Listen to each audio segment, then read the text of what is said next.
David Fincher pegou toda aquela raiva enjaulada do Alien 3 e soltou nesse filme inteiro.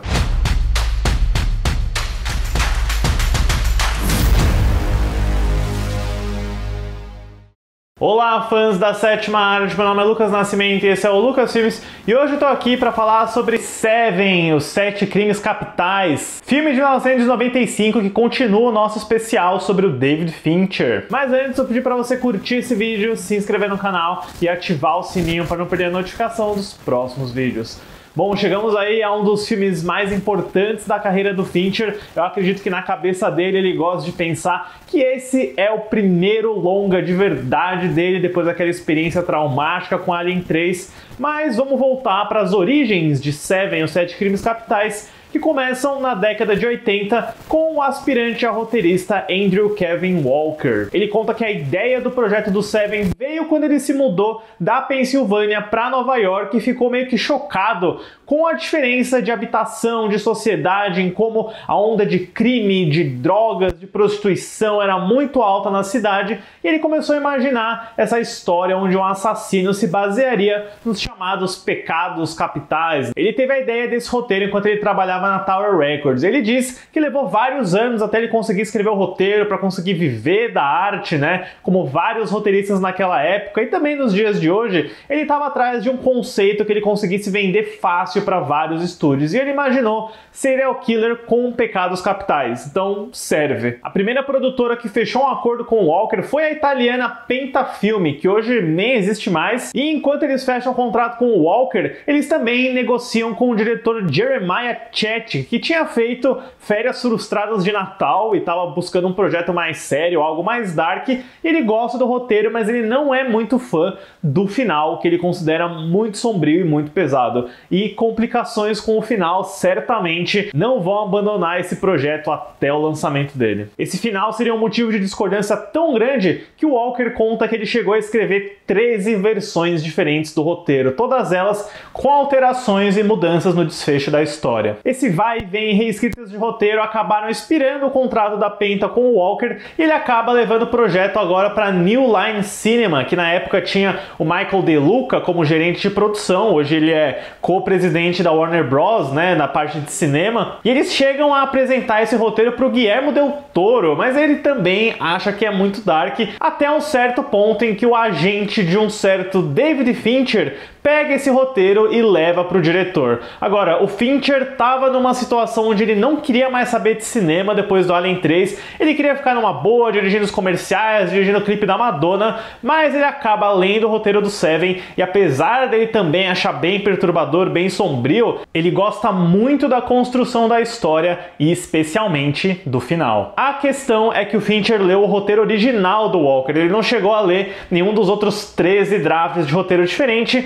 E a condição do Fincher para fazer o filme é justamente fazer com o final da caixa, algo que o Michael De Luca também era um fã. Ele e o Fincher conversam meio que escondidos dos outros executivos, eles resolvem acelerar a produção para que ninguém consiga vetar aquele final. A contratação do elenco também foi um fator muito importante para manter esse final em jogo, já que o Brad Pitt e o Morgan Freeman também entram na condição de ter o final mais dark. E só de curiosidade, alguns dos nomes que circularam pelos papéis principais, antes do Morgan Freeman entrar, o Somerset teve consideração aí do Robert Duvall, pro Al Pacino e pro Gene Hackman. Ambos recusaram o papel, enquanto o detetive Mills do Brad Pitt chegou a ser oferecido pro Denzel Washington e do Sylvester Stallone. Todos eles também recusaram. Foi um projeto bem difícil de tirar do papel, não apenas para executivos, atores, atrizes, mas praticamente todo mundo da produção, porque era um roteiro meio que mal visto, assim, o pessoal achava que ele era realmente um roteiro maligno, muito de mau gosto, mas o Fincher seguiu adiante com um orçamento aí de 34 milhões de dólares. As filmagens aconteceram entre dezembro de 1994 e março de 1995. E o resultado que a gente vê na tela aí com Seven, os 7 Crimes Capitais,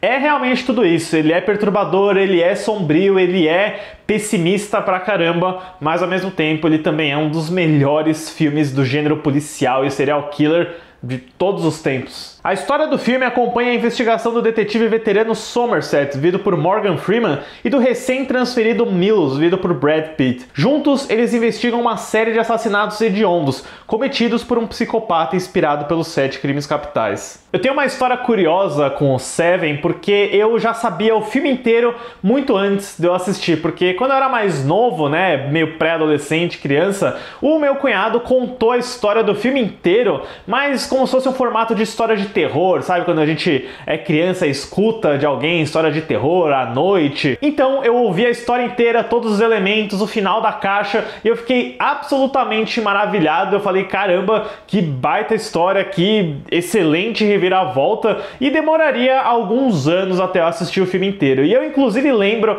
a data exata, foi no dia 11 de novembro de 2011, e eu me lembro bem porque foi no dia que estreou o filme 11 do 11 do 11, né, que só foi lançado para capitalizar em cima do fato de que era aquela data cabalística, e é um péssimo filme, é um dos piores filmes que eu já assisti, e eu me lembro de sair tão puto, com tanta raiva da sessão daquele filme pelo resultado ser ruim, que eu simplesmente pensei, cara, eu preciso ver um filme bom, eu preciso assistir alguma coisa que preste, e aí eu saí do cinema, eu fui na locadora que tinha perto da minha casa na época, e eu resolvi assistir Seven, né, eu troquei 11 por 7, e era um dia chuvoso também, entrei completamente na atmosfera, e o resultado, né, foi maravilhoso. Pra mim, é um filme praticamente perfeito, começando aí pelo trabalho de roteiro muito sólido do Walker, porque é um filme que abraça a fórmula em convenção, é um clássico buddy cop, você tem dois detetives bem opostos entre personalidade e modus operandi, você tem o cara mais velho, sábio e paciente com o Morgan Freeman,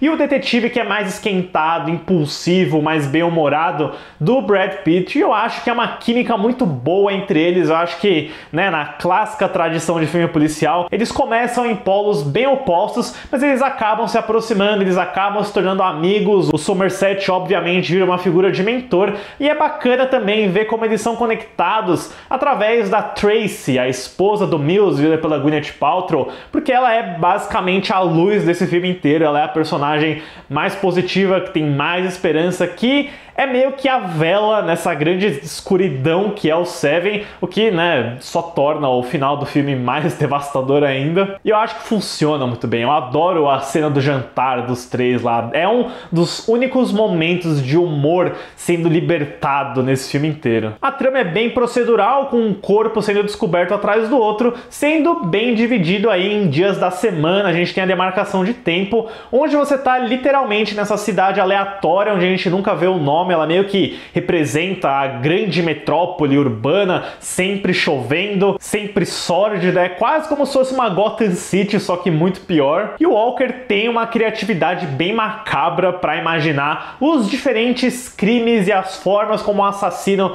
vai colocar um elemento dos crimes capitais ali, com menções desonrosas aí ao pecado da luxúria, que é revelado para o espectador através de uma montagem muito inteligente, onde você não entende o que está acontecendo, mas você vê uma polaroid do objeto usado e a sua cabeça simplesmente monta o que aconteceu ali, e é pesado. Assim como o pecado da preguiça, que é um cara que ficou amarrado numa cama por 1 ano. Essa cena aí é uma das imagens mais perturbadoras que o Fincher já fez, é uma cena bem sinistra, você imagina a condição, você tem a descrição de tudo o que aconteceu, e o filme meio que vai te levando por esse festival bem dark, tem um pouco de gore também, e ao mesmo tempo que o Seven é uma estrutura um pouco previsível, onde você sabe o que esperar, é uma investigação, você tem as pistas, você tem os corpos, o Walker consegue te quebrar a expectativa várias vezes, seja quando o Mills e o Somerset encontram o assassino no meio da história, levando a uma perseguição ao mesmo tempo tensa e atrapalhada,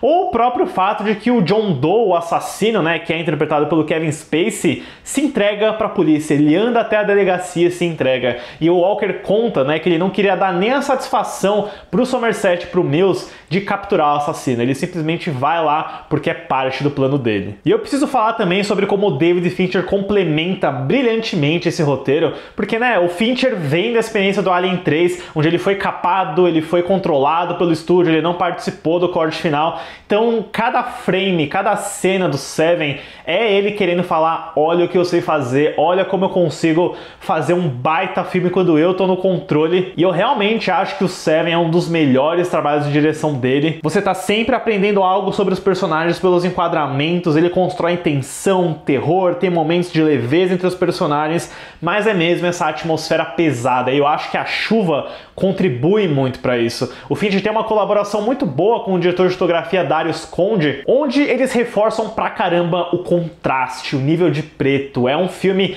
sujo, tem cenas que você praticamente não enxerga nada além de lanterna, onde ele quase leva isso para um extremo do noir. É um noir a cores, literalmente criando esse universo sem esperança, sem a possibilidade de algo dar certo, tá sempre mergulhado nas trevas, né? Quando o Morgan Freeman fala num certo ponto do filme que isso não vai ter um final feliz, você acredita não só pela fala, pelo contexto, mas por toda a execução visual desse filme. Você se sente numa sarjeta o tempo inteiro vendo Seven. E de novo, chega a ser de uma ironia macabra o fato de que o Fincher alterna essa paleta visual para algo mais solar, quente, até bucólico. Quando o John Doe se entrega, né, a chuva para, eles vão para essa locação remota num campo com torres de energia, onde o John Doe vai revelar as duas últimas vítimas do plano dele. Desde a cena dos três na viatura, na forma bem sutil, como o David Fincher vai alternando o plano do ponto de vista do Mills, onde ele aparece ou dentro da grade ou fora dela, já antecipando o final.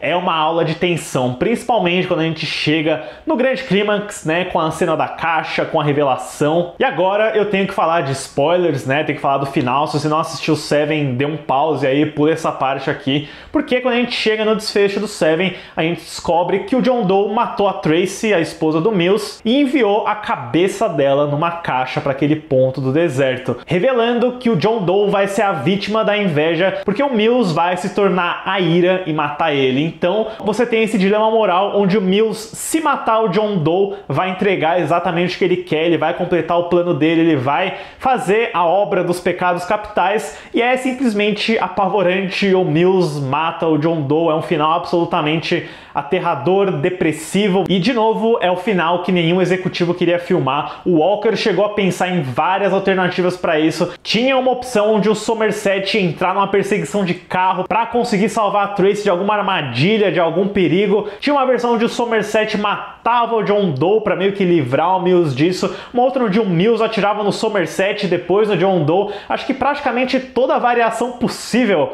desse final foi testada, né? Foi o momento do Doutor Estranho de visualizar o que pode acontecer ali. Mas o Fincher, o Pitt e o Freeman lutaram por esse final, bateram o pé para manter a cena da caixa, e eles queriam ir mais longe ainda. O Fincher e o Pitt queriam que o filme acabasse com o Mills atirando. O Mills atirou na câmera, acabou o filme, não tem mais nada depois disso. Mas o estúdio pelo menos insistiu naquele epílogo que mostra o Mills sendo preso, o Somerset desistindo de se aposentar, e aquela narração final que encerra o filme da forma mais para baixo possível. Mas é um final corajoso, sim. Ele é nihilista, dark, ele te deixa de mal com a vida no final, porque você tem a impressão de que é impossível o bem triunfar nesse filme, mas a narração final do Somerset te dá um elemento interessante que foi adicionado depois também, não estava no roteiro originalmente, que é uma cotação do Hemingway de que o mundo é um lugar belo, que vale a pena lutar por ele, e o Somerset fala que concorda com a segunda parte, que é meio que assim, né, o mundo é um lugar péssimo, ele é dark, que ele só tem sombras e trevas, mas ainda assim você vai ter esses personagens, você vai ter o Somerset aí tentando lutar por ele de alguma forma. É uma experiência difícil, né? Não é um filme que você assiste qualquer dia da semana, mas não tem como negar o fato de que Seven é uma obra-prima. Pra Seven, os 7 crimes capitais, eu dou uma nota 10. E no lado financeiro, Seven foi uma aposta de risco, dado o conteúdo e a vibe dark do filme, mas que se revelou uma aposta de sucesso, com o filme estreando nos Estados Unidos em 22 de setembro de 1995, com 13,949 milhões, arrecadando 100,125 milhões na bilheteria doméstica e 327,333 no mundo inteiro. Foi um dos filmes mais lucrativos de 95, graças ao orçamento baixo de 34 milhões, e ainda garantiu uma merecida indicação ao Oscar de melhor montagem. E mais importante do que isso, renovou a paixão do Fincher pelo cinema de ir atrás de mais projetos, colocando ele num caminho aí para ter uma filmografia simplesmente brilhante. Bom, mas é isso, pessoal. Deixem aí nos comentários depois o que vocês acham de Seven e discorram aí sobre o famoso final da caixa, né? Fiquem ligados aí que o especial do David Fincher continua no próximo vídeo aqui, quando eu falar de Vidas em Jogo. Certo, pessoal? Obrigado pela visita e até a próxima sessão.